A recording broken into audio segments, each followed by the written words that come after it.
Acharya ji, one more question. Hmm. Uh, how did Adharm come into this world? If everyone was following Manav Dharma in the beginning, how did Adharm come into this world? Very good question. Very good. You know, this is called evil. How did this happen at all? Actually, there is nothing like evil as such. It is just something when we are doing contrary to dharma, it is adharma, is it not? Of course, it looks like, wouldn't it be wonderful if all the human beings were always following dharma? That would be so nice, is it so? But then also you have to realize we have just discussed this pyramid with 5 layers. The third layer was animals and fourth layer was human beings. The difference was we have the freedom of thought and freedom of action. That freedom of action translates into our ability to do dharma as well as adharma.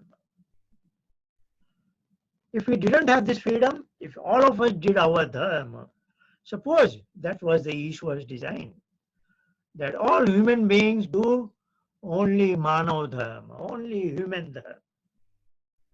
That would be a wonderful world, is it not?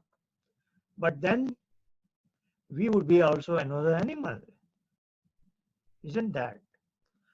So the design of the world is such, we have to understand it, that some chosen one will go to the fifth layer. If you want to test people, you have to give them alternative choices, is it not? Like in an objective exam, you are given 4 choices. Choice number 1, 2, 3, 4. Then you make the right choice. And if you make right choice, you get 10 out of 10. If you get wrong choice, you get 0, is it not? If you were not given a choice, everybody did right. Everybody got 10 out of 10, but that doesn't mean anything, is it not? So this is the Ishwar's design. He wants to give that Ananda in fifth layer to the people who are beyond, who have emerged successful in a particular way, who are good people. Now, who are the good people? Those, even then, they know what dharma and adharma is. They did not fall for the temptation of adharma, is it not? There is always the temptation of the adharma, the wrong things. Easy money. Easy money can attract any greedy person. But one who says, no, I am not going to fall upon greed. I don't pick up this easy money. It is not mine. Or I take it and give it to its owner. Then Adham was an option for him, but he did not select it. He always went for the dharma. So the ability to do dharma requires a possibility of adharma. Otherwise, there is no way to test you. If there is no darkness, the light has no meaning, is it not? Light is meaningful only if there is darkness. And absence of light is darkness, is it not? So darkness is there by itself, but it is our job, our function to invent light, to make light appear, is it not? So in the same manner, the adharm has its presence, dharma has its presence, and I am aware of both, and very consciously I do dharma, what we discussed last time, righteous conduct, is it not? If always I stick to the righteous conduct, and then I demonstrate love for Ishwar, that 2 minutes, 5 minutes, 10 minutes a day, I say I want to be with you. Then gradually, few days later, few weeks later, I will be marching on to the fifth layer, is it not? So the presence of possibility of adharm has to be there so that I can be a dharmic person. I can follow dharma.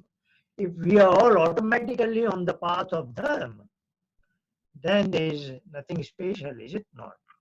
So, that is what your parents will also do it. Now, as you are growing, your parents will probably give you $5, $1, some cash, pocket money. That becomes your freedom. How do you spend it? Is it not? If you spend it properly, they will feel good.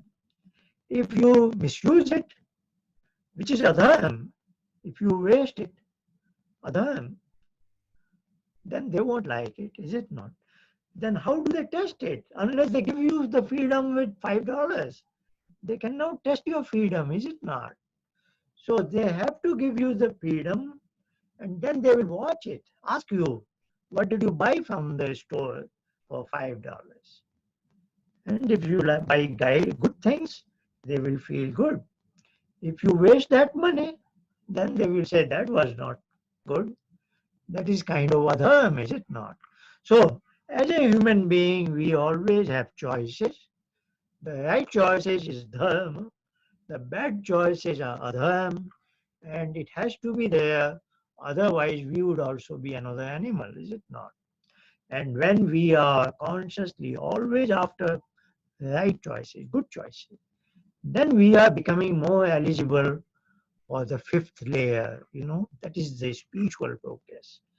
So just a good powerful body, a good powerful intelligent mind is not the success. How do you use your body and mind? That determines success. So Ishwar is watching you. How are you using your body and mind? With the same body and mind, bad people do bad things and good people do good things. So just remember, in the modern regular schools, yes, they lay some emphasis on intelligent mind, emotionally stable mind, and also moral code of conduct. But in Sanskrit school, we are going slightly more on the higher side. Even beyond the moral code of conduct, we are saying you have to raise your spiritual level, and success is determined by who is getting the certificate from Ishwar. So becoming like Ishwar in a tiny sense. Like Ishwar is good, does gives light to everybody, sunlight to everybody, food and air, water for everybody, is it not? If we also do good things like that without expecting anything in return, then we are becoming in a small manner like Ishwar. So that is our message. He is our role model, and I want to be like him and love him also. Then I want to be with him. So, be like him and be with him. These two things will save you, and you will be always in his image, a wonderful human being.